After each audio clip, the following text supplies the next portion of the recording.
County Board of Commissioners issues and updates on July 25th, 2023. County Administrator Gary Schmidt, what's first today?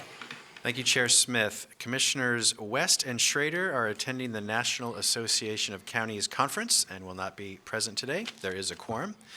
I'm jumping ahead on the agenda due to scheduling and starting with under the Board of County Commissioners Blue Ribbon Panel Update. Cindy Becker from County Administration will give an update. There was a memo in your packet.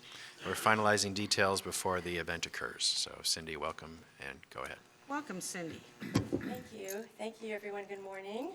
I haven't seen you in, 15 minutes. That's right. So, Long time no see. can you hear me? Yes. All right. Good morning, Cindy Becker, Project Coordinator Manager person from County Administration. So I wanted to spend a few minutes to give you an update on the Blue Ribbon Panel that you authorized moving forward with a month ago, 2 months ago. Anyway, and Commissioner West and Commissioner Schrader are the liaison. Unfortunately, they're not here, but I've met with them. And I'm very happy that Kimberly DeSantis, you're here, she's also working with me. So I wanted to give you an update that we have 7 panelists. In addition to the panelists that I sent you, we just got confirmation that Dr. Mendenhall, who is the director of Central City Concern, will join the panel. And we're in the process of working with everyone, getting their contracts and moving that forward. The dates for the meetings with the board and with community stakeholders and with staff are September 13th and 14th.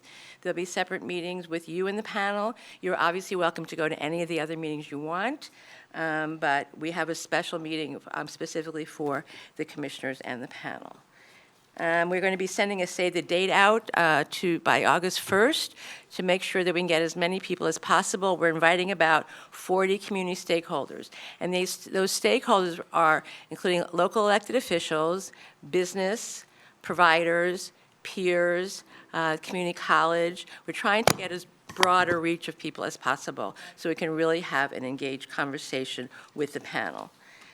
I also, just for a couple of things, I need your approval. We'd like to change the name from the Blue Ribbon Panel, because it's really got an ugly acronym, you know? And so we want to change it to the Clackamas Addictions Recovery Summit. Are you okay with that? Gary, do we need a motion for that? Don't need a motion, but if I guess 3 of you are satisfied, we'll change it. I like it. Commissioners? It's Recovery Summit. Yeah, it's in your notes there. Yeah, I know. Clackamas Addiction Recovery. Commissioner West had CAR. also asked that we change the name, so I wanted to bring that forward to you. That's fine with me. Okay? To CARES. Yeah. The acronym is. The other thing that, The acronym is C-A-R, CARS, C-A-R-S, CARS. ours, right, Is that or, okay? We're not going to call it CARS. Nobody knows what that means. that's That's okay. right. We'll figure something out. Mr. Savas, you okay with the name change? I'm fine. Okay, good. So Okay. that's done. The other thing that I wanted to chat with you a bit is I wanted to manage expectations. We are not going to be with the panelists for days or even a full day. And so what I'm having a conversation with them in 2 weeks with all the panel. I'm doing a Zoom conversation. And I really want to hone in on what your priorities are so that they come prepared in September to speak to your main issues. Having a whole long list of every issue isn't going to be productive. So to the extent that you have 3 to 4 priorities that you want to see addressed during the time that you're meeting with them would be really helpful. And so I don't know if you wanted to talk about that here, or do you want to send me a separate email, or how you want to do that, but I wanted to bring that to your attention, that I really would like to have focused conversations in the short time that we're going to be with the panel. So maybe this, Commissioners, my policy advisor asked me what, 3 priorities. I gave them to Emily. I don't know if you two had the opportunity to do that. Also, Commissioners West and Schrader aren't here, and they're our liaisons to this effort. Have they given you priorities? Yes, I have those, and I have, Emily sent me yours. I don't have from Commissioner Scholler-Savas, and I don't know if you want to just meet with your policy advisors or how you want to do that, but I just want to make sure that we make the best use of everyone's time. Yeah, I can get that to you by tomorrow. Okay? Okay. I'll work my staff. Okay, great. Okay, and you have my list, and just, Yes. do you, Gary, do we need to bring, after the list is compiled, do we need to bring it back We'll here? bring it back for you our- to formalize it. Let's do that. Yeah. Okay. Is that okay, Cindy? We're going to I'll bring just- it back? I've done a lot of event planning in my life, so this is just a little bit different, so I just want to make sure I have a meeting with, on August 16th is when I have my meeting with the whole panel. So Okay. do you want me to bring back? We'll come Or back you to can just issues. send it back, you don't have to attend, but just to make sure. Okay. That all the commissioners are on. Great. Have the same train of thought going into this. Great. All right. We'll bring I it can back do to that. issues before August 16th, and I can lead it if you're not able to. I can be do there. that. I can do that. Thank you. Any other questions or comments? No, I'm excited about Sounds this. good. Okay, good. Thank you. Okay. All right, very good. Thank you. Chair, would you please convene as the Water Environment Services Board? I will recess as the Board of County Commissioners and convene as a Water Environment Services Board. This is request for consent agenda for Water Environment Services. Item 1, approval of an amendment extending duration and adding funding for a contract with Tyler Technologies for billing systems, software, and maintenance. The amendment value is $217,788.73 for 2 years, increasing the total contract value for $629,392.63 for 23 years. Is that correct? 23 years, okay. Please explain that. Funding is through Water Environment Services, sanitary sewer, and surface water operating funds. No county general funds are involved. Aaron Blue is the finance manager for Water Environment Services. Greg and Ron are both out today, so Aaron is presenting. Aaron, go ahead, please. Thank you, Administrator. Good morning, Chair Smith and Commissioners. As Gary shared, I'm Erin Blue, the Finance Manager for WES, and Greg and Ron have graciously allowed me to present this item on WES's behalf. This is a request for an amendment to WES's existing contract with Tyler Technologies for our Encode utility billing software. The original contract was entered into in 2001 with the implementation of the software. There have been a handful of amendments since then that have accomplished upgrades and enhancements. Amendment 4, the most recent amendment, was the most significant change and covered the implementation of an integrated online account management system as well as text and automated phone payment systems to improve WES's customer experience. The cost associated with Amendment 4 was just over $211,000 and represented an estimate for 3 years of transaction fees for the new payment systems at 85 cents per transaction. At the time that amendment was executed, WES was receiving about 5,000 payments through online channels per month. Amendment 4 anticipated that we would see an increase to around 7,000 payments per month due to the increased functionality. The new systems were implemented in June of 2020, and actual use has far exceeded expectations. We're now receiving close to 10,000 payments per month through online text and phone channels, representing about 40% of our customer base. This has greatly reduced staff time and increased efficiency in serving customers, even while our service area continues to grow. Over the last 3 years, we've seen a reduction in call volume of about 25% from 17,000 calls annually to around 13,000. Due to this increase in efficiency, about a year ago, we were able to repurpose an existing customer service position that had become newly vacant to another area of WES and are now backfilling peak times with administrative services staff. There are 2 components to the amendment before you. The first is a request for an addition in funds of $35,000 for transaction fees that were already incurred due to the higher activity for last fiscal year that I've already shared. The second component to the amendment is an extension to the contract of 1 year through June 30th of 2024 and adds additional funds for transaction fees we anticipate for this next fiscal year as well as the annual maintenance fees. And I would be happy to answer any questions. Questions or comments? Seeing no objections. Thank you. All right, thanks very much. Thank you. Next, Chair, would you convene as the North Clackamas Parks and Recreation District? I will recess as a Water Environment Services and convene as a North Clackamas Parks and Recreation District. This is Welcome, Mike. This is request for consent agenda for the North Clackamas Parks and Recreation District. Item 1, approval of a board order authorizing the North Clackamas Parks and Recreation District to apply for the Oregon Department of Transportation and Development of Land Conservation and Development, Transportation and Growth Management Program grant for the Trail System Plan. Grant value is $264,000 with a $36,000 match. Funding is through the Oregon Department of Transportation and the Department of Land Conservation and Development. with the $36,000 match funded by the North Clackamas Parks and Recreation District Capital Asset Fund. No county general funds are involved. Mike Bork, Director of NCPRD. Go ahead. Thank you, Gary. Good morning, directors. I don't have much to add to that pretty explanatory title and introduction.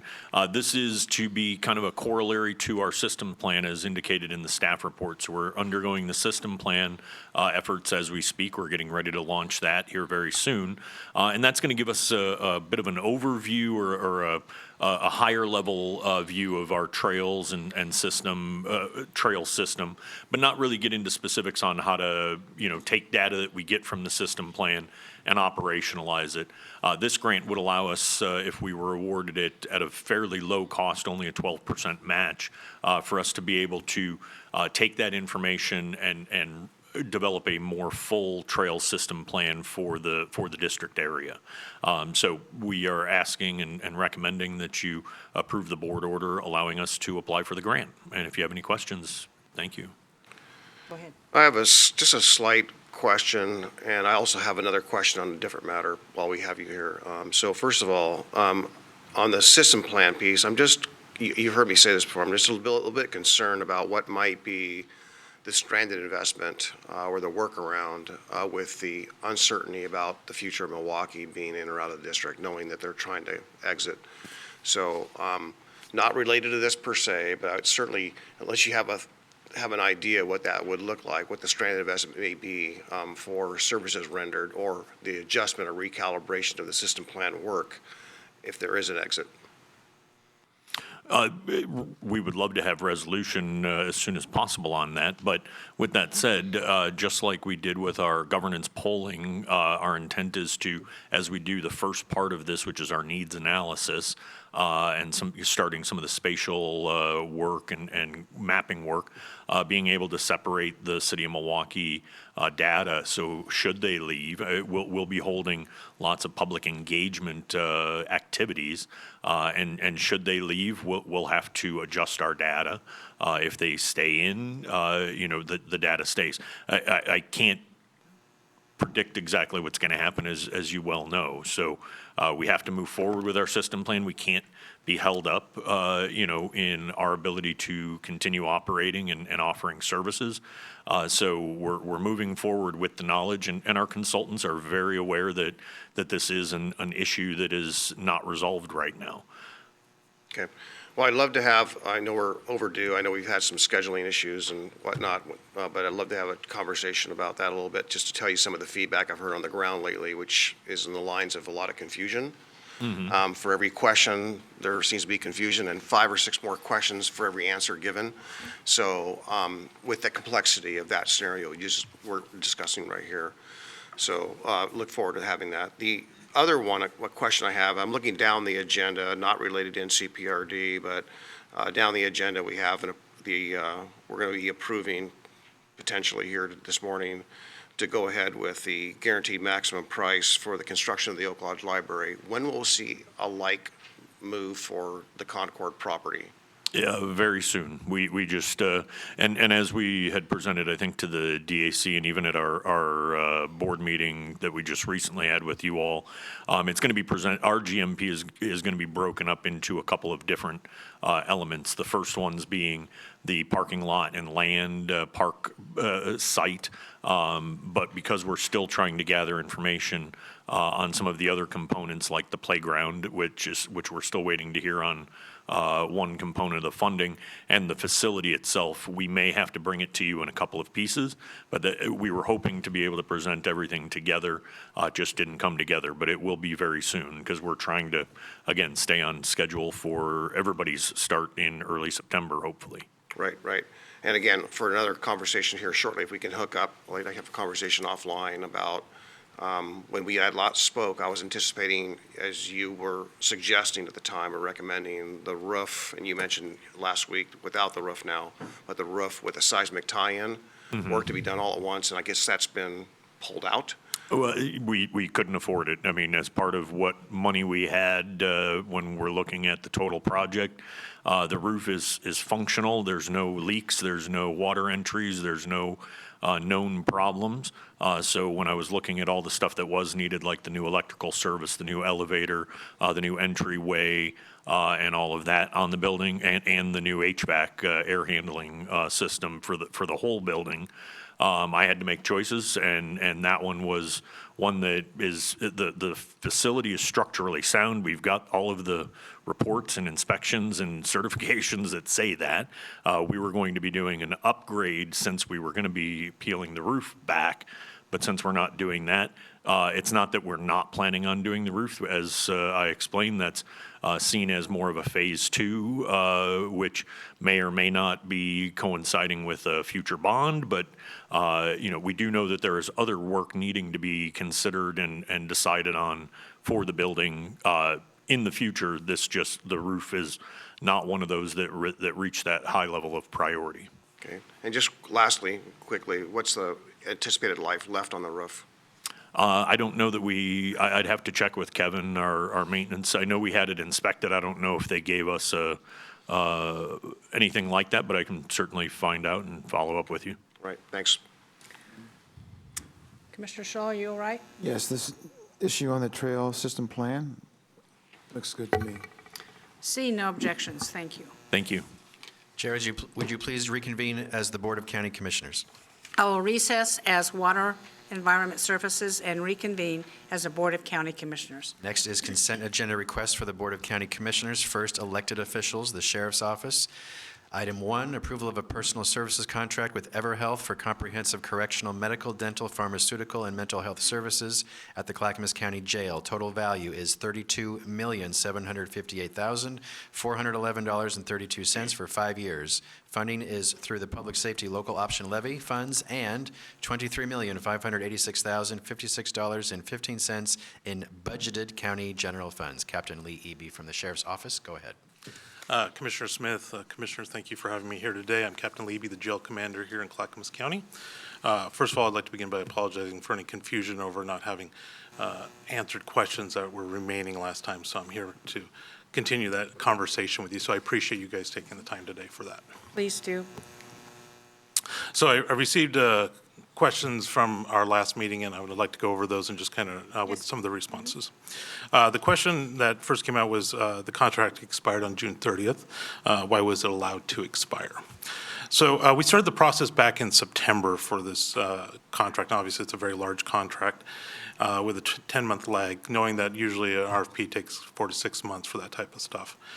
We did worked with procurement to make sure that we had contracts from other national organizations to make sure that we're having the best we can get for the people in Clackamas County. As we gathered those, we worked on the scope of work, and that was a great back and forth, and then we finally had the RFP published. Obviously, once the RFP published, there was a few months, that was back in March, we had a few months where we went through the RFP process with procurement, at which point then the contract, well, a vendor was selected in May, because we had one vendor that was applied for it. And once we had the vendors selected, we then went into negotiations for the contract, which took some time as we were making sure that all of our I's were dotted and our T's were crossed and that we had the best contract for Clackamas County. And so that took a while, unfortunately longer than we had expected. And so we finally got done with that in June. And then once we started doing that, we were looking to get that on the consent agenda. With some scheduling issues with vacations and other things pushed it to the first part, obviously the last couple of weeks when we finally got it on the consent agenda. So our intent was never for it to expire. We were trying hard to get it done. Unfortunately, the work and trying to make sure we had the best contract available, working with the vendor in negotiations took time. Especially when, as I looked at it at the time, it's a very large contract at $32 million over 5 years. We wanted to make sure we had everything correct, and so it took longer than expected.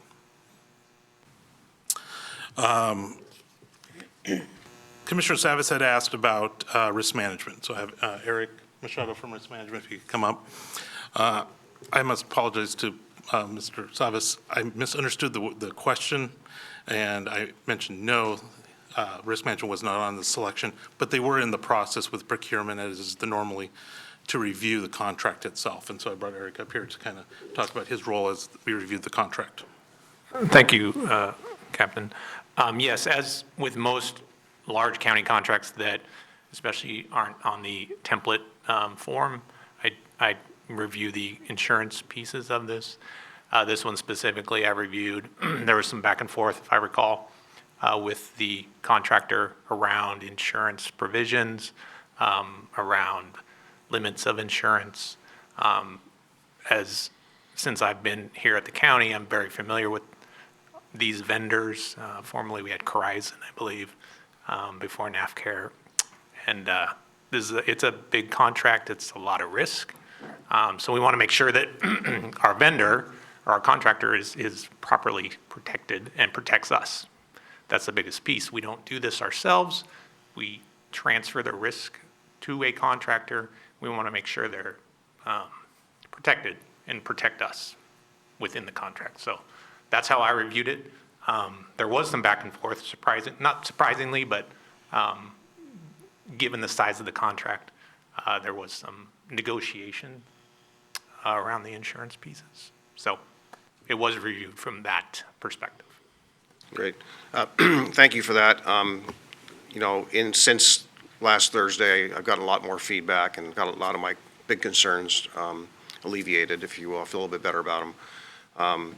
You're right, it's a large contract, probably one of the largest ones your office has dealt with. So certainly the welfare of the people in the jails of top concern, and also relieving as much liability from the county and the general fund as possible in risk management. So thank you for your responses.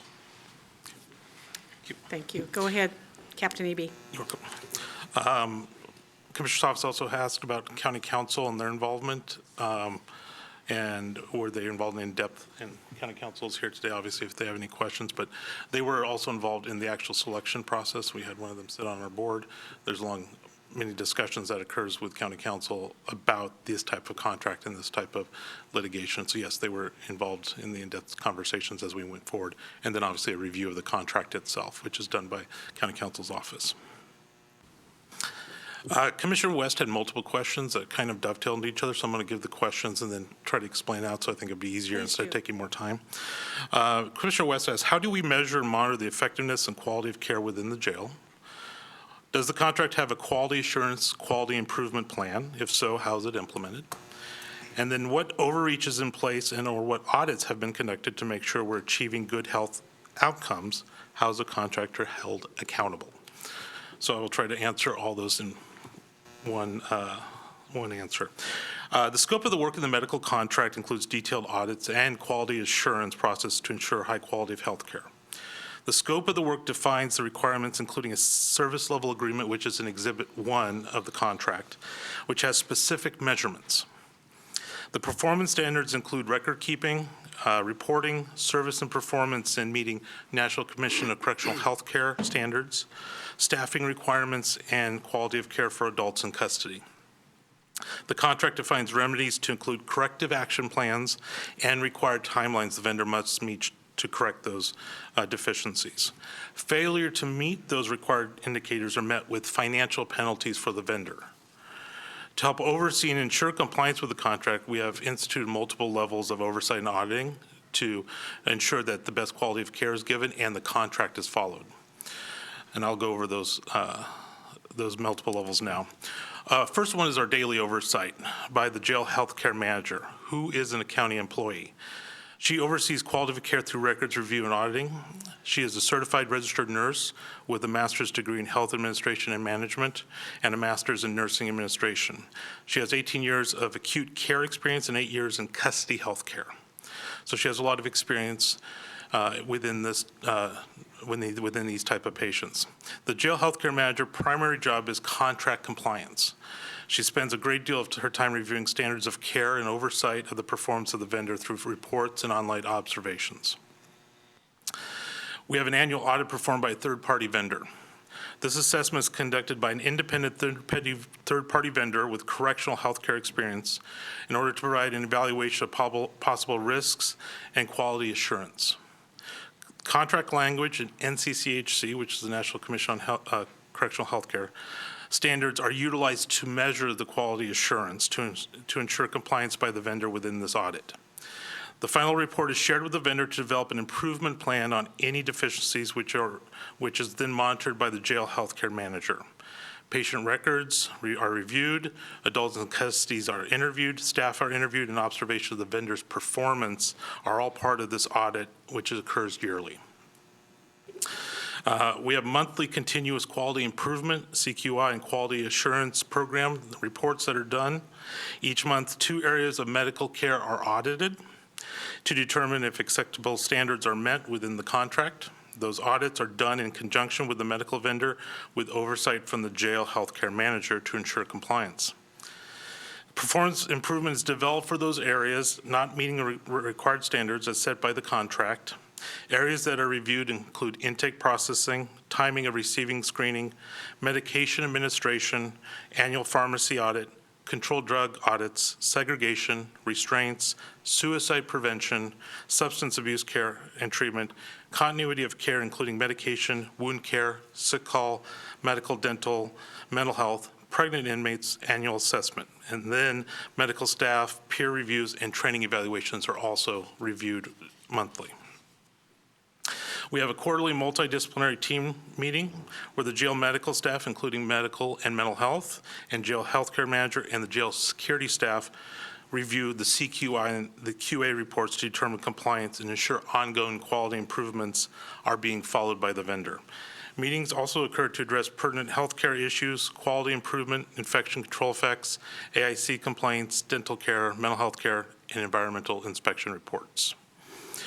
We have a biannual Oregon State Standards Inspection, which is done by, to meet statutory best practices and requirements in the state of Oregon.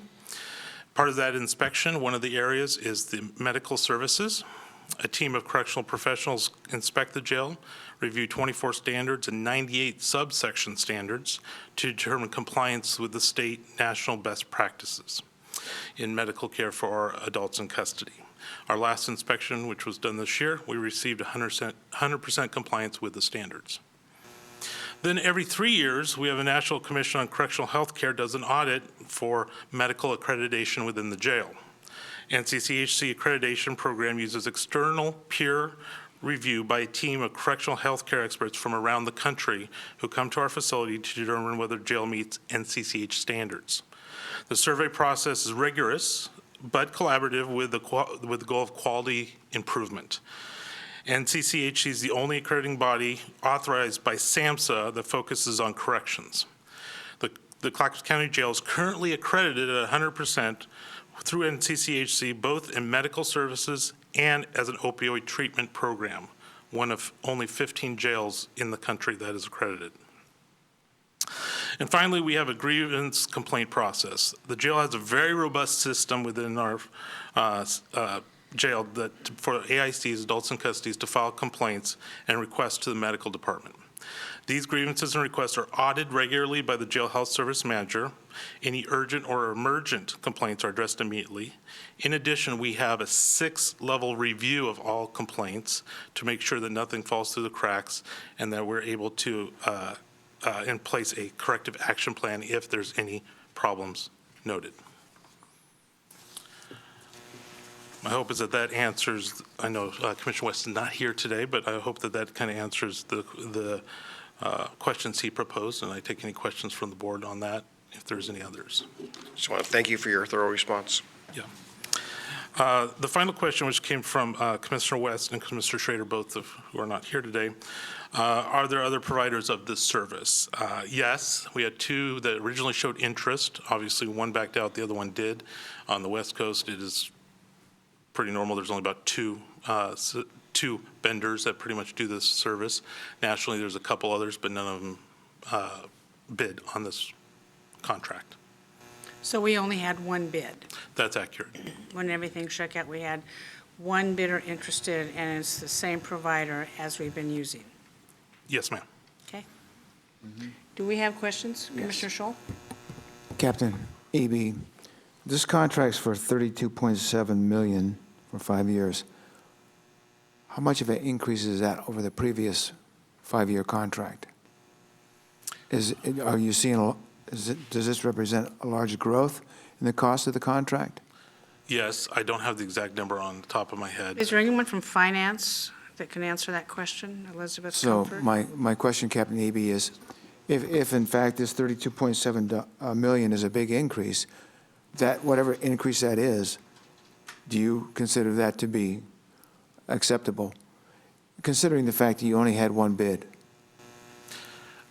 Yes, I do. Part of it, we made sure that in our contract, we wanted to hire good skilled nursing in our area, which, as I'm sure you are all aware, medical costs are going up and up. But in addition to that, we have a lot of auditing and other penalties if they don't reach that. And so we're really trying to get the best care we can. And in the current economic environment, I believe that is a good contract, in my opinion. And we Okay. can get the exact difference to you. I'll make sure that that happens. Okay, thank you. Well, it was more important for me to get your opinion on if you felt whatever the increase was is acceptable and not a undue increase in view of the fact that you only had one bid. If you only get one bid, it looks like they had a option to increase the price of the contract, perhaps. And yes, I totally understand, and that, to be honest, when we put the bid out originally, kind of predicted what we thought the number would be we'd see from potential bidders, and this was in that neighborhood of what we Okay, thought, thank what you. we expected. Thank you, Captain. Are you finished with your report? Yes, Commissioner. Do we have an answer from anybody else in the room on what the percent increase of this contract is? Is anybody prepared to give that answer at this time? You're going to give it a shot? Please come forward. State your name and your area, and Hello, my name is Ryan Rice. I'm the procurement manager here at Clackamas County. We have a contract with NAFCare, originally effective January 1 of 2019, expires June 30, 2023, an original contract value of $18,167,000, was that for 5 years? 2019 through 2023. 19 through 23. And today, we are looking at 32 million, correct? Correct. From 23 to 28? I believe so, yes. I'm just I don't have the adding contract in 5 front of me. years on to 23. My math tells me 5 it's years, yeah. 28. Hopefully, that's correct. Also, gee, I have a commissioner's light on here. That is almost double increase. Do you know why that is? I do not. Okay. Commissioner Shaw? Yeah, this is what I was concerned about when I asked the question, Captain Eby. $18 million for a 5-year contract ended 30 June, and now we're looking at a $32.7 million increase. That's about a 87% increase over the previous contract. I don't know if there's anything we can do about it, because well, if we only get one bidder, that's basically what we got to do. But I'm a bit concerned about that. I know we don't need to go through all the whys and wherefores right now today, but like in any contract with the county, I'm always concerned about the bang for the buck for the taxpayer. And I'm just hoping that at the end of this 5-year contract in 2028, we're not looking at a $64 million or $60 million contract. So, Thank you, Anyway, Commissioner thank you. Shaw. Good question. Gary, is this budgeted for in the sheriff's budget? It is budgeted for in the sheriff's budget, yes. Is the roll-up over time budgeted for? That's my concern. If you approve this, you are then, you must make sure the sheriff has his funding over the next 4 fiscal years to cover this cost, so that you're binding yourself and future boards for the next 4 years to fund it. It's funded for the current fiscal year because we anticipate. How much increase per year is this, Ryan? On the new current contract? I don't have that in front of me, unfortunately.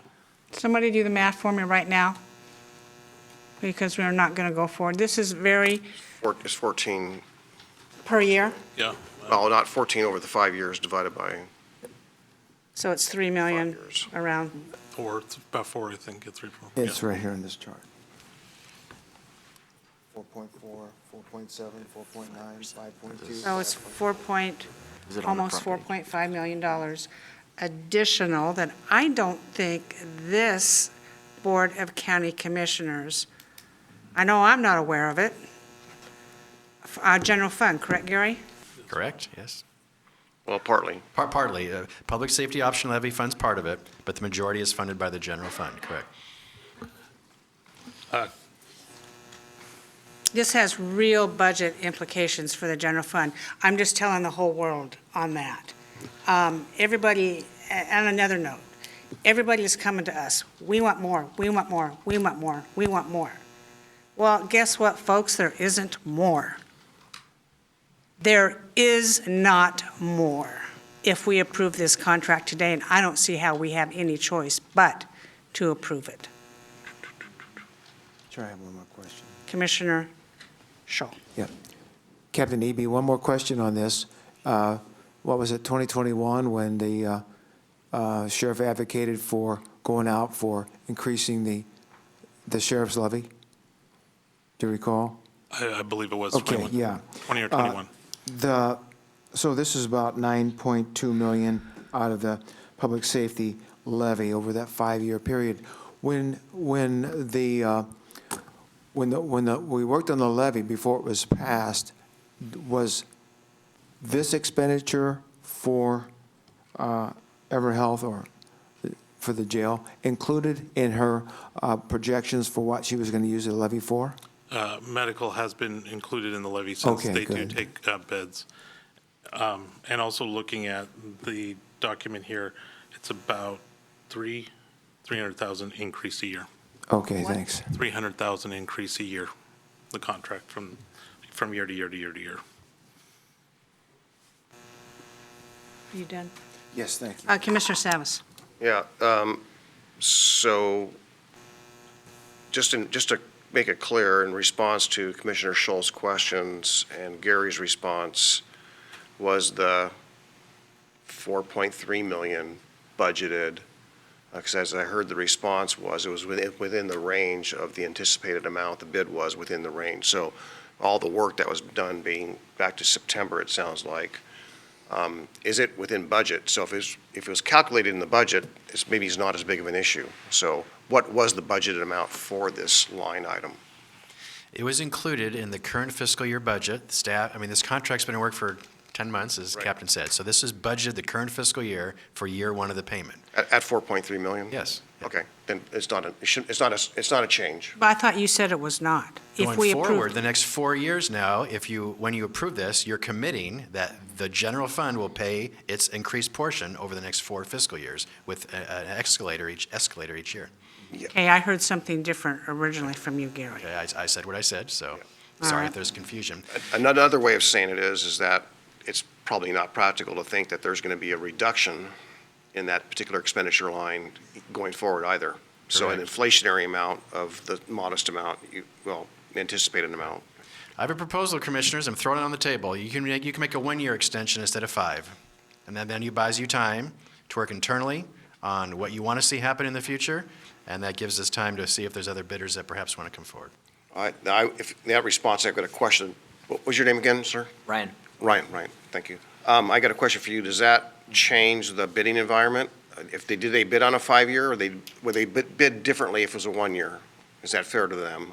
Yeah, generally they would bid differently if it was for 1 year. We're looking at the 5-year, they're trying to calculate the full service. I don't necessarily think that's going to change the bidding environment going forward, knowing that we have the one that showed up. I can't guarantee that, but the prediction would be high. Andrew Naylor, Good morning, Commissioners. Andrew Naylor, County Council. please take a seat. Ryan, you may leave. Thank you. I'm sure you're happy to leave. Please introduce yourself. Andrew Naylor, I'm an attorney in the Office of County Council. I just want to point out in this contract, there is an appropriation clause, so any continuation after the fiscal year is it requires an appropriation by the board, so we're protected in the case we don't have the funds, and we can always terminate for convenience as well. Okay, well, that helps. And I just wanted to say one other thing, and that is that the risk of changing it to a 1 year, knowing we have the outs, could mean that the bid could come in much higher. So at least we're kind of locked in on for the 5 year, for the additional 4 years. So I don't see it as understanding, it's never pleasant, but it is budgeted this amount. So that, I have comfort there. It's not a surprise or a change of the budget line. No. For this year, it's budgeted for, Correct. assuming that everything stays the same. Commissioner Scholl? Yeah, I don't want us to entertain looking at a 1-year contract. This has been a hard nut to crack. You've been working on this for 10 months. And so if this is going to be on the consent agenda for this Thursday, I'm going to recommend approval. Thank you. Any other questions or comments? Seeing no objections, thank you. And would you return his computer to them? Captain Eby? I just want to make sure, is there any follow-up questions? Michelle, do you need me to look, or is that answer your? No, I'm comfortable with what you provided. Thank you. Okay. Thank you. Captain Eby, will you please email the board what you read today, especially for Commissioner West and Schrader, who could read it Yes. before they come back Thursday, please? Yes, I will send it to you. Thank you. Shall we move on? Commissioners, move on? All right, next, we're still on the consent agenda. Human Resources, item 1, approval of a personal services contract with BusinessSolver.com for benefits administration. Contract value is $1,654,725 for 5 years. Funding is through contributions and fees paid for by county departments, employees, retirees, COBRA beneficiaries, and other agencies contracting with Clackamas County for employee benefits administration. This does include $479,870 in budgeted county general funds. Evelyn Minor Lawrence is Director of Human Resources, and Christy Durham, Benefits Manager. Go ahead, please. Christy? Thank you. Good morning, Chair Smith and Commissioners. Thank you very much for your time this morning. What you have in front of you is information regarding Business Solver, a contract that we are looking to engage for third-party administration services for employee benefits. As you are well aware, we have fantastic benefits at the county. It's a key part of what we offer to our employees and retirees. And one of the things that we have struggled with over the years as we have expanded in the size of our operations is keeping up with lots of changes, demands for data, demands for timely contributions, all of the things that go into employee benefit program have increased. And we have been delivering these services to the best of our ability, largely in compliance, but we are also aware due to the very manual transactional elements of how we're delivering benefits with limited technology support, that we have had challenges in the areas of customer service, compliance, timely remittance of contributions in some cases. There's just been a host of things that are well understood based on the current environment because of the limitations that we have with technology and other processes. So just wanted to share just a little bit of the high level of where we are with that. It's beginning in actually 2018, we began looking at our operations. We were aware that we were having some struggles, and we really wanted to get it right. We wanted to understand what the root causes were, what we could do to improve those things.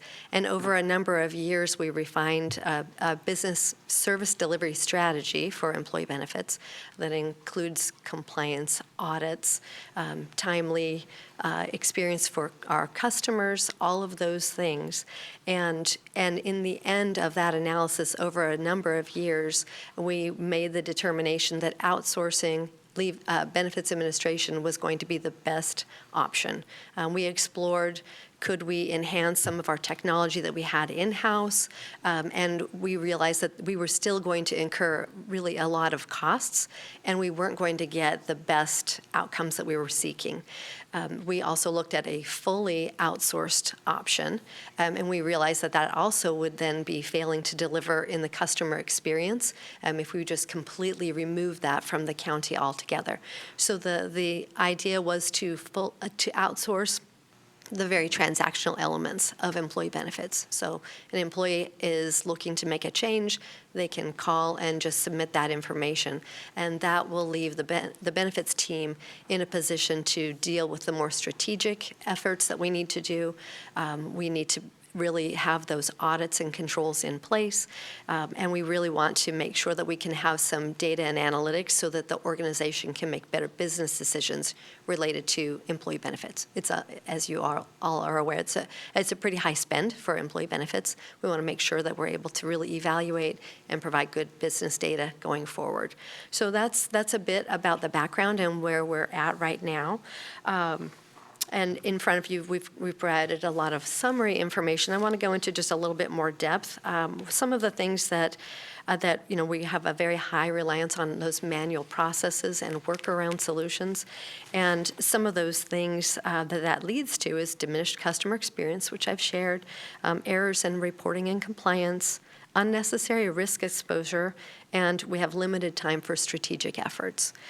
To give you an idea of some of the risk exposure, on the staff report that you have in front of you, I've outlined a lot of legal requirements that we have and outlined penalties associated with that. That's on a high level. I wanted to give you a little bit more of a day in the life, some of the examples that we see often that also are those risks that we're trying to mitigate against. One example is a late enrollment, a missed enrollment. So an employee, I'll give you an example of an employee who maybe has experienced a divorce and they've got a spouse that should be removed from the plan. If we're not able to monitor that and really educate the workforce as to what those requirements are for letting us know when there's a qualifying change, that individual could remain on our plan. Let's say a worst-case scenario kind of situation, which actually happens with some regularity. Somebody ends up with a very serious diagnosis that might be in the millions of dollars to treat. What we have to protect the county, we're self-insured for our Providence Health plans.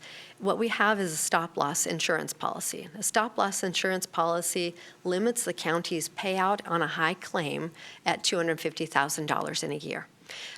So you take a $1 or a $2 million claim, the stop-loss carrier is going to start looking at that. The county is paying $250,000 in that claim. The remaining of that is covered by the stop-loss provider. When they get one of those high-cost claims, they begin to do some research. They want to make sure, is this a claimant who should be enrolled in the plan?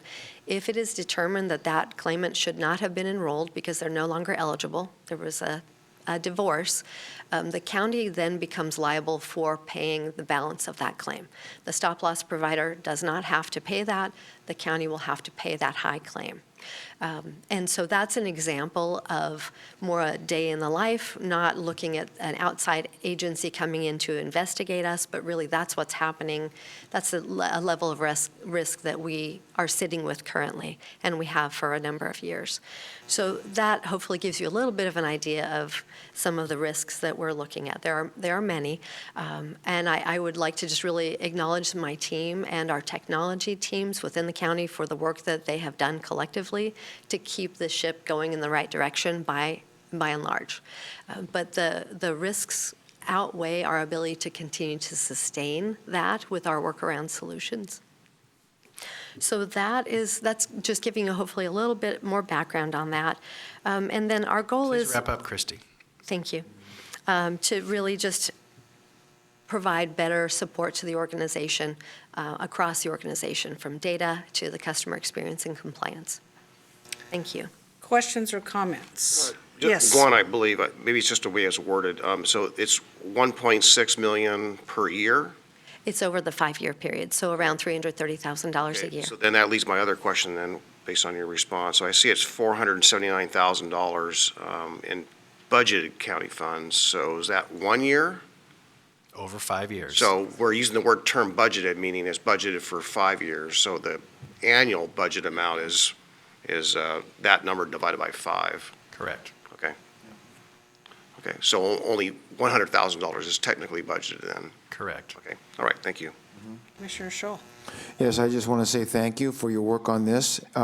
This looks to me like you've done your homework, and this will provide efficient government. and I appreciate it. Thank you. Yeah, this does represent a lot of work and a very important benefit for everybody who works at Clackamas County. Do you foresee the increase in medical costs affecting current co-pays? Because last year you lowered them. I believe the co-pays went down. Am I correct? You are correct. And this year, we probably will see them, what? So actually, we're in that session right now of looking at the renewals for the following year. Those renewals overall are coming in around the 5% increase rate. The Benefits Review Committee will be looking at those things and making determinations on what plan design changes to make to keep those costs under control.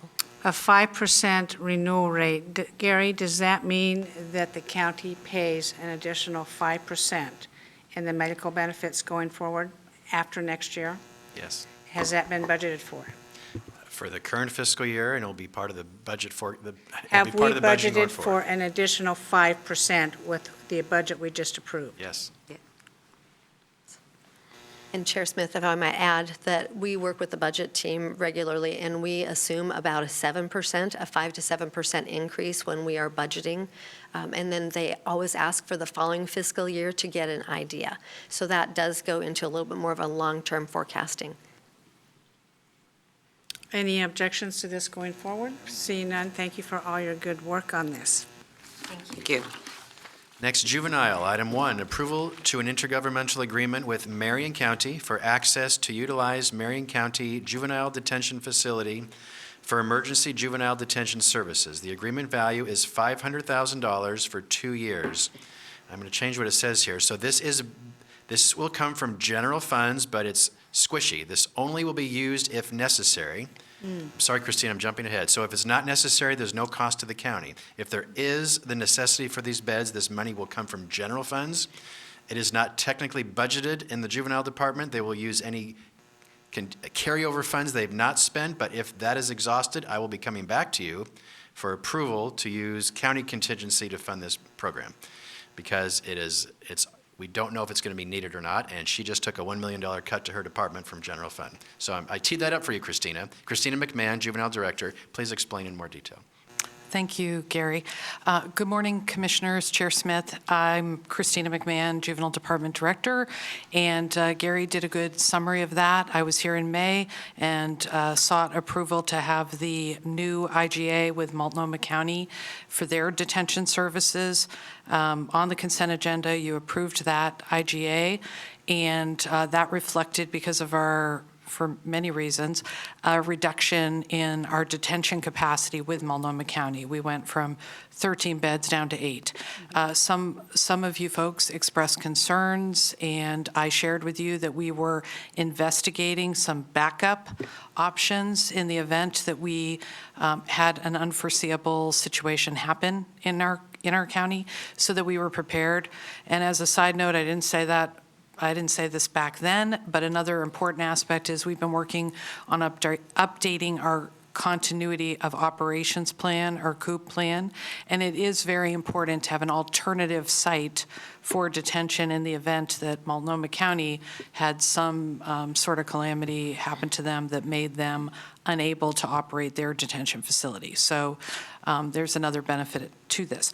So we met with Marion County Juvenile Department officials and came to an agreement that they would be willing, on a fee-for-service basis, not a guarantee basis, they would be willing to do an IGA with us to provide us with extra capacity if they had it available and we were in the need of it.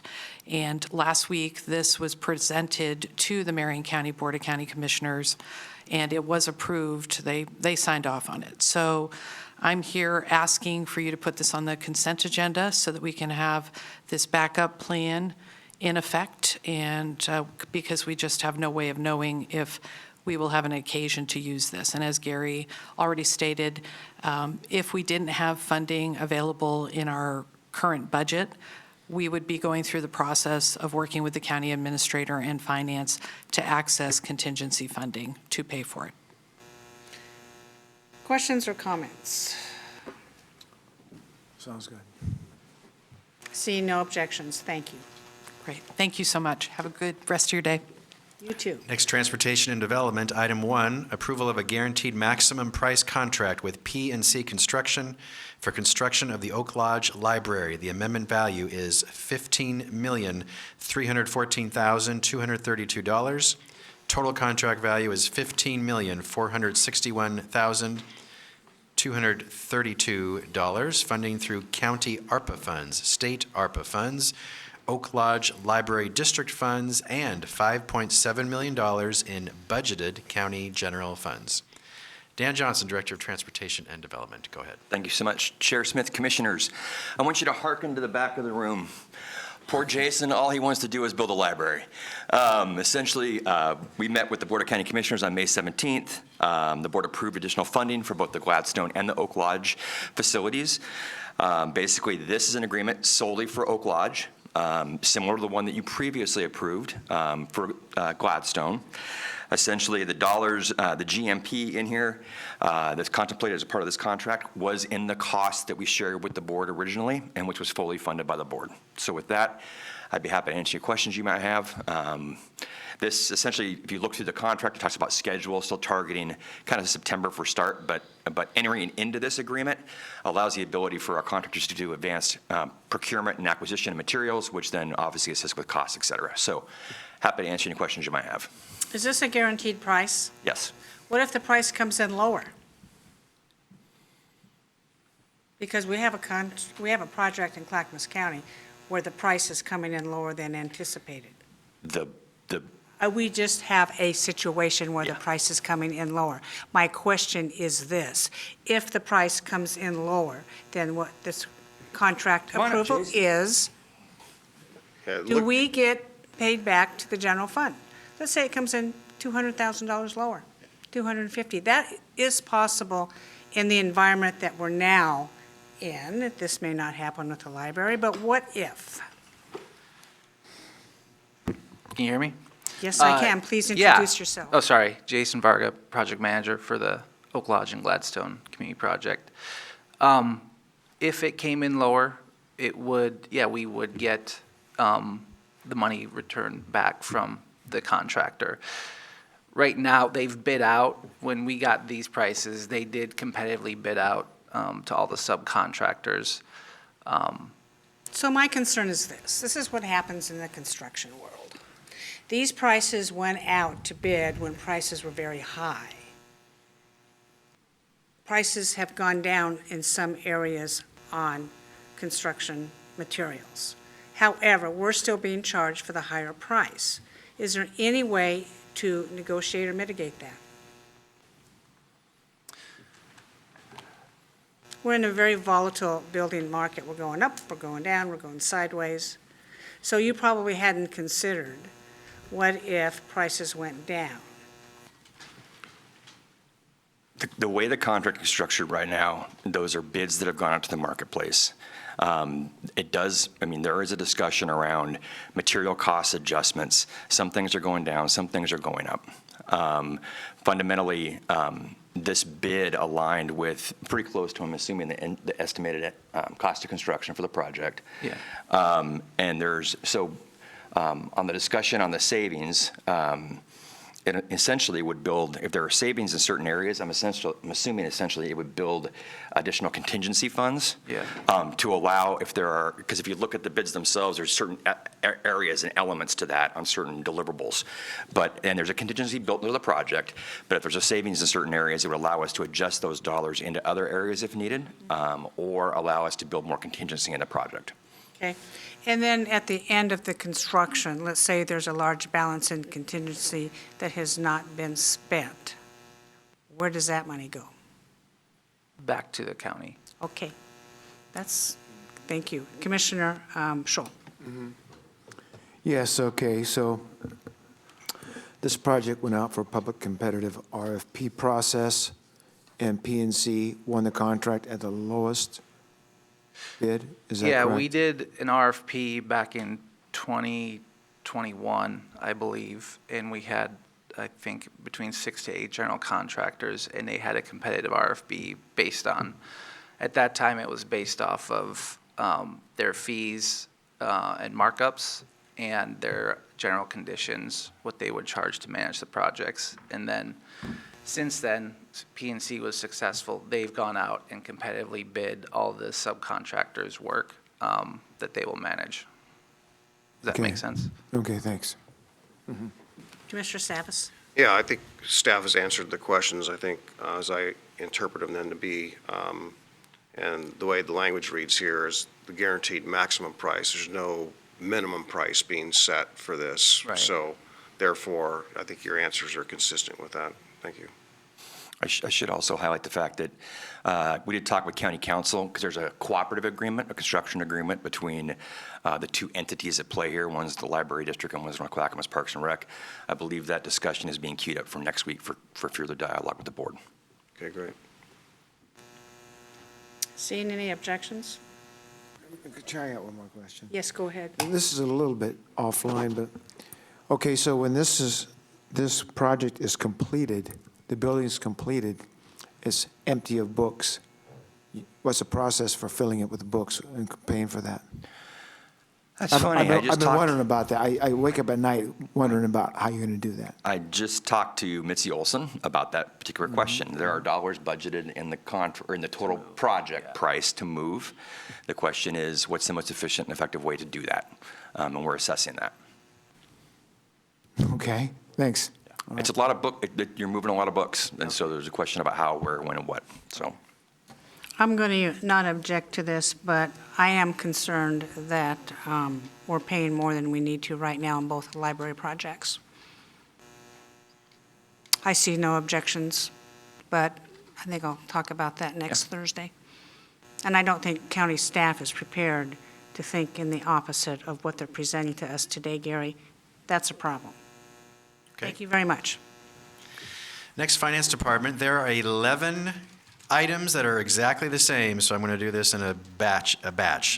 They are all approval of personal service contracts for as-needed interpreter services. Each contract value is not to exceed $1.25 million over 5 years. Funding is through beginning fund balance, taxes, federal and state funds, charges, fees, fines, assessments, basically all revenue streams at Clackamas County, including possible budgeted general funds with departments if they choose to use these services. These are on-call contracts. It is not it's not a guaranteed payment. It is available if departments need interpreter services for the public. So these are members of the public that contact us that don't speak English. So these are interpreter services available to the public. There are 11 contractors available to provide these services. They are Language Line Services, Ling Perfect Translations, Linquava Interpreters, Immigrant and Refugee Community Organization, Multilingual Technologies, Verbio, Language Link, Languages Translation Services, English to Spanish LLC, Homeland Language Services, National Interpreting Service. Those are the 11 different contractors. Each contract is up to not to exceed $1.25 million over 5 years. Funding is how I explained it. I hope that teed it up for you. Elizabeth Comfort, Finance Director, Ryan Rice, Procurement Manager. Go ahead. Yes. Good morning, Chair Smith and Commissioners. Elizabeth Comfort, Finance Director. Yes, before you, we have 11 contracts. They're all similarly written for each of these vendors. They are for community service work.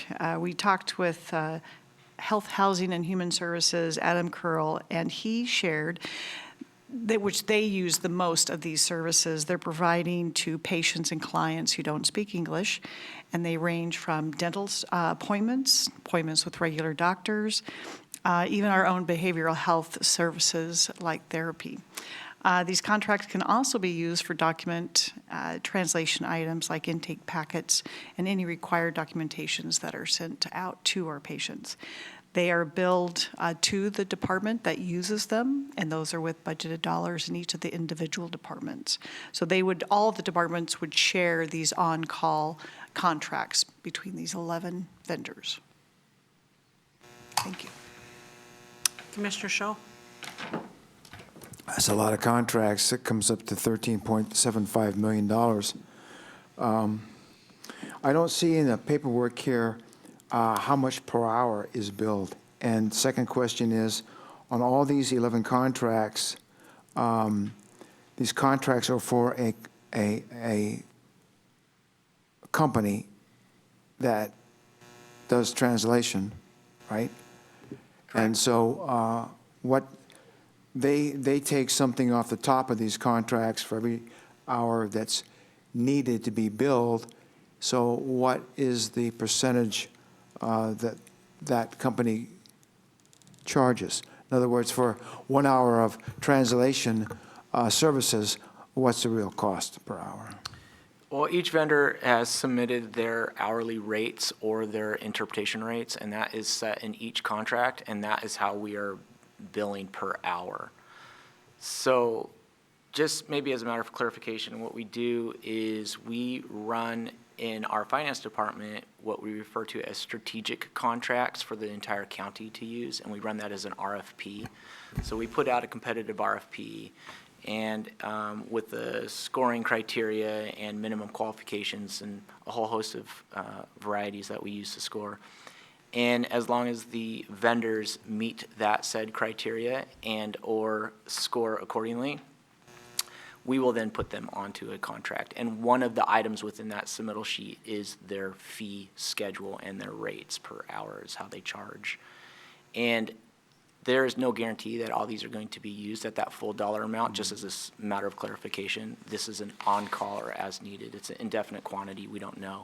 Okay. So we just max them out that way. Okay, and on this, it says it's funded through many different means, and one of those means is the budgeted county general funds. What % of the contract would be paid by general fund?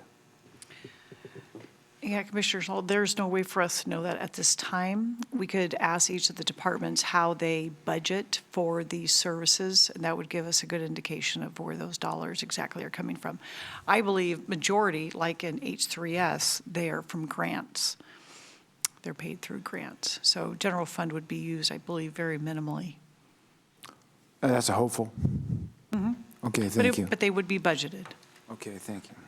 Allocated costs, is this covered under, it's not? No, each department will submit what we refer to as a task order that hones in the actual specific scope of work that'll be taking place. And at that time, that task order will identify exactly how much is being used, what hours, what translation services, so on and so forth. And then they represent what funding account and what they're using to pay for that.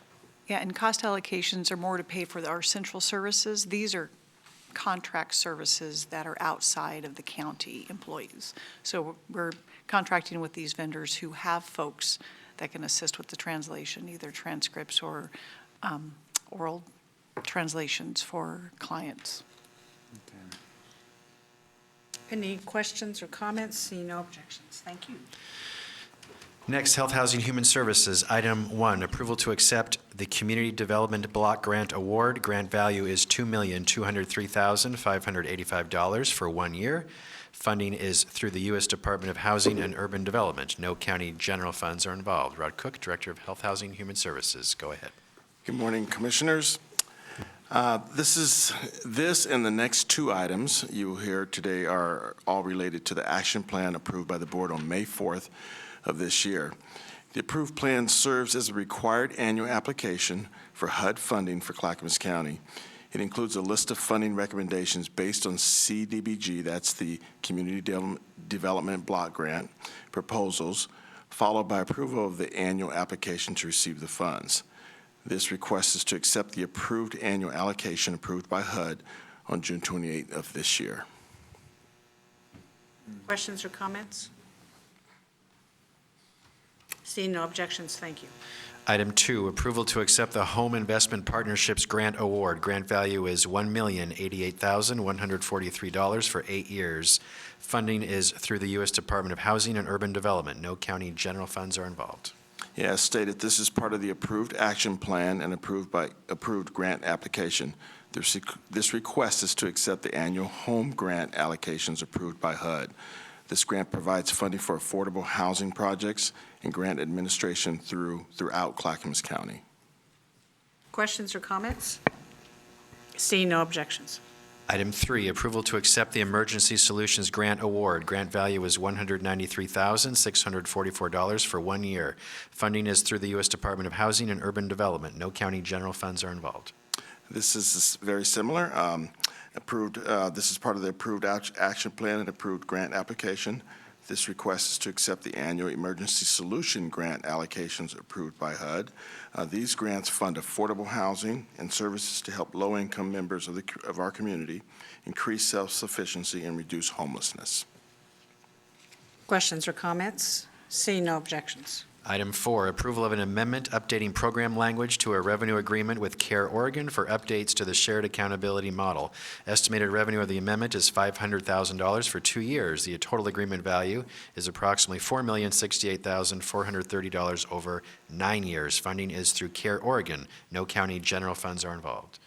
Yes, CARE Oregon has complementary objectives designed to promote the physical and mental health of the population and incentivize eligible clinical partners within the community to work together to improve health and reduce total cost in the service area over a multi-year period. Kind of talked about this last week. It incentivizes us to do more with the clients or the patients, trying to go upstream in terms of their health care and those type of things. So this is a grant to do that. Okay. Questions or comments? Seeing no objections. Item 5, approval to apply for a Community Benefit Initiative small grant from Trillium Community Health Plan for the All Ready Network to address health inequities for children. Agreement value is up to $200,000 for 1 year. Funding through Trillium Community Health Plan. No county general funds are involved. Yes, this helps one of our divisions that works with early childhood issues. The Ready Regional Kindergarten Readiness Network is a community-led network that addresses early childhood inequalities. This project will encourage community-level collaborations to improve health outcomes, reduce health inequities, and advance health equality for children 0 to 5. Questions or comments? Seeing no objections. Item 6, approval of a grant agreement with Kaiser Permanente for medical respite care program. Grant value is $250,000 for 2 years. Funding is through Kaiser Permanente. No county general funds are involved. Yes, your approval of this grant will mean developing a medical respite care program for medically fragile individuals experiencing homelessness. The cohort will consist of up to 6 medical respite programs. The funding will be accompanied by customized training and technical help and participation, a peer learning network over a 24-month period. Questions or comments? Yes, Commissioner Scholl? So Kaiser Permanente is funding this? Yes, sir. That needs to go with some appreciation, doesn't it? Yes, it does. Absolutely. This is a great partnership. Yeah, okay, thank you. Yes, and you're completely right, Commissioner Scholl. Very This is nice. very generous of them. Yes. First of all, recognizing that caregivers or family members need a break. I think we've all had family situations like that, and then for them to step up to the plate and give us a grant. Yes. See no objections, thank you. Item 7, approval of a revenue agreement with Oregon Network of Community Health Centers, Accountable Care Organization for participation in a Medicare Accountable Care Organization. Agreement value is $375,000 for 5 years. Funding is through the Oregon Network of Community Health Centers, Accountable Care Organization. No county general funds are involved. Yeah, this one, I'll give a little background. Currently, we can only serve Medicare patients who are part of CARE Oregon Incorporated because we receive actionable data from them. Approval of this agreement will provide comparable data and will allow Health Centers Division to improve care to our Medicare community by enabling us to best serve the entire Medicaid community in Clackamas County. So this basically will expand us beyond just our CARE Oregon patients that are coming through our system. Questions or comments? Seeing no objections. Item 8, approval of an amendment to purchase and sale agreement waiving conditions to purchase for the facility and property located at 6605 Southeast Lake Road in Milwaukee, and approval of a board order approving the sale and delegating signing authority to the board chair or the county administrator. Yes, this is due to the courthouse construction. The Stewart and Hilltop clinics were demolished, so we found a suitable location at in Lake Road, Milwaukee, and the board approved the purchase and sale agreement and resolution to authorize debt issuance. Through this amendment, we're requesting a few things. We talked about it this morning in executive session, the specific numbers, but basically the main piece is after reviewing the environmental report and inspection, we discovered that the roof needs to be replaced, and the seller has agreed to give us $347,000 credit for that work. That was the main piece. There were a couple of unpaid tax liens or land on the land that must be taken care of before the closing. The amendment will waive any remaining contingencies to closing. And then the last piece, the purchase and sale agreement requires approval of the Board of County Commissioners for property closing. The board order documents this approval, delegating signing authority to the chair and the county administrator for additional documents. And that's pretty much our ask today. Questions or comments? Commissioner Scholl? The tax lien issue, that's going to be taken care of Yes, sir. very soon? Yes. Okay. Before closure, it will be taken care of. Okay, yes. good, thank you. Any other questions or comments? Seeing no objections, thank you. Whoops. Thank you. That is the list for consent agenda. All of these will be on this Thursday's business meeting agenda. Next, Medicaid waiver letter request. Rod Cook and Adam Brown from Health Housing. Yeah, come on back, Rod. Rod Cook and Adam Brown from Health Housing Human Services will present. There was a memo in your packet. Go ahead. I think you're familiar with Deputy Adam Brown, so we'll let him take the mic and get right to it. Good morning, Chair Smith, Commissioners. Adam Brown, Deputy Director, Health, Housing, and Human Services. So we're here this morning seeking board approval of a letter in support of collaboration and alignment between the state of Oregon and Metro Health and Housing System partners on implementation of the housing support benefit in Oregon's 2022-2027 Section 1115 Medicaid demonstration waiver. We are also seeking board approval for the county administrator to sign the letter on behalf of Clackamas County. As you know, Medicaid is a national program that provides free or low-cost health care to people of all ages with limited income and resources. Each state has its own Medicaid program, and Oregon's program is the Oregon Health Plan. Every state must follow a standard set of rules for how Medicaid can operate that are determined by the federal government. States can, however, ask the federal government for permission to set aside certain rules through a waiver application process. This includes what's known as a Section 1115 demonstration waiver, which allows states to pilot innovative approaches to evaluate and demonstrate state-specific policy approaches aimed at better serving Medicaid populations, largely with the goals of covering more people, covering more benefits, or delivering services in a different way. States are able to propose demonstration waivers every 5 years as part of renewing their Medicaid agreements with the federal government. Oregon's 2022-2027 application to the Centers for Medicare and Medicaid Services included a request to pilot coverage for certain evidence-based services designed to mitigate the negative health impacts of health-related social needs.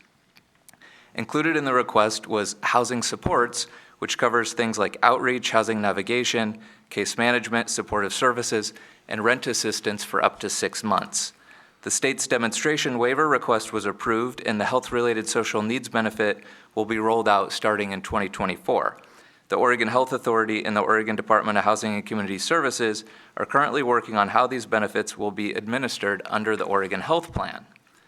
In anticipation of the benefit rollout for housing supports, which is currently planned to start July 1st, 2024, Tri-County housing system staff have been holding regular meetings with local health system partners since April to start planning for the integration that will be needed between these two systems to successfully administer the benefits. These meetings have included housing system staff from Metro and Clackamas, Multnomah, and Washington counties, along with health system partners from HealthShare, Trillium Community Health, and Oregon Health Sciences University, plus Central City Concern, which has been administering a housing benefit pilot program. To this point, the state has not engaged Clackamas County or metro area health and housing system partners in its housing support benefit rollout activities. In an effort to communicate the need and desire for engagement and collaboration, this group has written a letter to the Governor's Office, OHA, and OHCS requesting that they convene a table for collaboration and alignment as policies for the waiver are developed. The group is eager to start working with the state to share local expertise on things like system capacity, care coordination, data sharing, and leveraging existing resources alongside those that will come with the benefit. It is also eager to share lessons learned through pilot programs like HealthShare's Housing Benefit Pilot and the Metro 300 project, and to ensure that Medicaid resources are aligned within the existing systems of care rather than being used to design a new housing and homelessness services system within the healthcare system. The success of this important advancement in healthcare and housing can only be achieved through strategic and fundamental alignment of our housing and healthcare systems. This approach will help to ensure successful rollout of the benefit, improved system coordination, and permanent stability for Medicaid members that need housing supports, many of whom are touching our systems today. We are seeking your approval of the letter and support a collaboration and alignment between the state of Oregon and Metro Health and Housing System partners, and we're seeking board approval for the county administrator to sign on behalf of the county. Questions or comments from commissioners? Seeing no objections, thank you. So the reason I'm signing is because no other electeds are signing. It's the chief administrative officer of the 3 counties. So that's why, with your approval, I will sign it. But I didn't want to sign it unless you were okay with me signing it. Yes, I'm okay. That's correct. And I just want to add, commissioners, that we're really looking forward to talking with you more about waiver implementation as this gains traction. One of the biggest gaps in our system has been the integration between the health systems and the housing systems. So, health systems care coordinators historically are not really connected to our housing system case managers. And the conversations that have been happening to this point with HealthShare, with Trillium, with OHSU are that we need to do bi-directional case conferencing with this really high needs population where there's overlap between the systems, and it will make our systems more efficient in the long run. It'll allow us to access more resources, and it'll improve outcomes for these folks going forward. So as we focus on things like recovery-oriented systems, this is part of our path to accessing the resources and coordinating the care that we need to meet the community needs. Thank you very much. That's good to hear. Chair, would you please entertain a motion so we just have the formal approval of me signing I would this? entertain a motion that Administrator Gary Schmidt signs the Medicaid waiver letter. So moved. Seconded. Motion has been made that Gary Schmidt, County Administrator, sign the Medicaid waiver letter. It has been seconded by Commissioner Savas. Further discussions? Seeing none, Tony, please take the poll. Commissioner Schull, Aye. Commissioner Savas, Aye. Chair Smith. Aye, motion passes 3-0. Thank you. You bet. Thank you, Commissioners. Next, Measure 110 Advisory Vote Proposed Outreach Plan. I'll invite Tanya Holoweski and Dylan, if you want, Blaylock from Public and Government Affairs. Sue's not able to be here today. I'll tee it off, Tonya, and then if you'd like to add anything to it. So, Commissioners, a few weeks ago, you gave direction that you will put an advisory vote on the May 2024 ballot about Measure 110 to the voters of the county, and you asked Public and Government Affairs to prepare an outreach plan with 2 specific purposes. The first is to invite every other county in Oregon to also put an advisory measure on their ballots. And second, to reach out to Oregon state legislators and the governor to persuade them to take action on this themselves before you even go to a ballot, because the legislature can refer this back to the voters or change Measure 110. So that was the focus of this proposal by staff. So PJ staff has put together, in my opinion, a good plan of how you, the board, and staff can reach out to the other counties and state legislators. And there's a timeline on what that could look like. So Tony, if you'd like to add anything or go into any more detail, please go ahead. Thank you, Gary. Good morning, Commissioners and Chair Smith. As Gary said, my name is Tonya Holoweski. I'm Deputy Director for Public and Government Affairs. And you have the plan in front of you, and I'd like to just provide a high-level overview. As Gary mentioned, the primary audience for this outreach plan is county commissioners across the state and state legislators, with the goal of engaging them in a discussion about their interest in possibly supporting a repeal of Measure 10 statewide. To this end, we are proposing that you, the commissioners, reach out to all Oregon counties between now and the end of September to gauge their interest and to schedule brief virtual meetings with their commissions to provide more information and testimony for their consideration. Ideally, these county meetings would all take place by the end of this year, 2023, to allow adequate time for the counties to put in motion their own ballot initiatives in time for May elections, if they so choose. With legislators, we are proposing our government relations team schedule meetings for individual commissioners with members of our delegation in early fall, where you can discuss the county's position on Measure 110. And depending on how these meetings go, we would then coordinate a subsequent caucus meeting for a group conversation on this issue. All meetings with legislators will also be completed by the end of this year.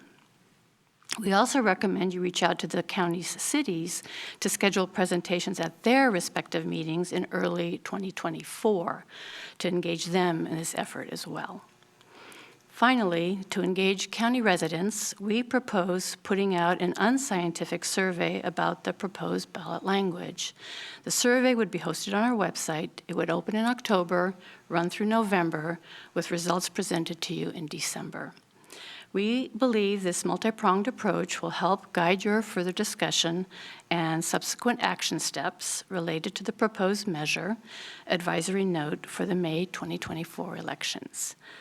We're eager to hear your thoughts and also seek clarity on whether all 5 commissioners will be involved in the outreach, or if you prefer to identify 1 to 2 liaisons to lead the effort. Of course, not all 5 commissioners are here today to opine on it, and you asked for 1 or 2 liaisons. Maybe there might be more. I would like to be involved in this very much. Since you wrote this report, thank you for that. It's very good. I talked to Gina Nickel, the Executive Director of Associated Oregon Counties, and they are willing to offer us a platform at the future meetings when we complete our Clackamas, not the Blue Ribbon Commission, we just changed the name today, I don't remember that. And so we will have an opportunity through Association of Oregon Counties to reach out to county commissioners, and it may be more time savings than what an individual meeting with all 36 counties may be. So as we move forward, I would recommend that PGA reach out to Association of Oregon Counties on this. We've had counties coming in saying, yeah, we want to do this, we're waiting for you to, we'd like to copy the model that you're using here, but it's just not overturning Measure 110, it's moving forward on other stuff too. But what I would like is for you folks to reach out to Gina Nickel and Associated Oregon Counties and see how soon or when that can happen. Commissioner Savas? Yeah, that sounds consistent with what my thought process was. What I want to ideally see some coordination in the language so that the counties that also join in are having similar, almost identical language, minus the county, obviously, that they're in. But ideally, that we all come to agreement on what that is well in advance of, putting this on the ballot, obviously. But that's where I want to find out where that sweet spot is, where we all have agreement. And so that means the AOC can help with that. That'd be great. I think that might be some great policy work for the staff of both the counties and AOC to be involved in. So I'm looking forward to that. Thank you, Commissioner Savas. Commissioner, I almost called you Commissioner West because that light is going on. Commissioner Scholl. Yes, as you're going through your timetable for getting all this done, I just want to make sure I got it right, that it would culminate in the 2024 primary. Correct. Okay, good, thank you. Correct, yes, yes. The timeline does have Any other typo. comments? You're getting off easy because the other two commissioners are gone, and I know they have a lot of comments they want to make. So Gary will instruct the PAs to instruct those two county commissioners to take a look at this plan and offer up ideas as we go forward. Great. Okay. Gary, what action do we need to take on this? No formal vote is needed. We've heard feedback on some modifications that PJ staff will make, and I think they'll kick it off by working with AOC to get that scheduled as soon as possible. You bet. Thank you very much for coming forward. Thank you. Thank you, Tonya. All right, next, review of your business meeting for this Thursday, July 27, 2023, at 10 a.m. You have a lengthy consent agenda item list from the items you put forward today, and that is what you have. If you have any further questions on any of the agenda items, please let me know. I'm happy to answer them for you by Thursday. Final item today is Commissioner Communications. Commissioners, who would like to speak first? Commissioner Scholl, go ahead. Yes, thank you. I only have one thing, and that's to let you know that Wednesday evening, MPAC will meet. At that meeting, we're going to hear from Eco Northwest and from Metro on the urban growth management discussion leading up to next year's look at expanding the growth boundary or not. As a bit of a reminder, under state law, Metro looks at the urban growth boundary every 6 years. Well, that 6 years is in 2024. So we'll begin looking at that issue, and we'll keep you informed on that. I really look forward to that, Oh, Commissioner that Scholl. should be interesting. Yes. Is that it? Yes, ma'am. Commissioner Savas. I've been busy last week and this week and yesterday talking about and discussing, having discussions regarding tolling. The meeting for the Regional Tolling Advisory Committee that was set for yesterday was canceled late last week. There have been some discussions in the background. I have spoken to ODOT staff and, expressed my concerns about the cancellation of the meeting. But we're optimistic maybe that there might be some adjustments, but not that overly optimistic either. So the discussion goes on. I've been in touch with some of the mayors with regards to our alignment on our approach on this, and it seems to be pretty strong. And I was just curious how your mayor's meeting went. I posed that question at the mayor's meeting. However, they must be on vacation because only one mayor came up.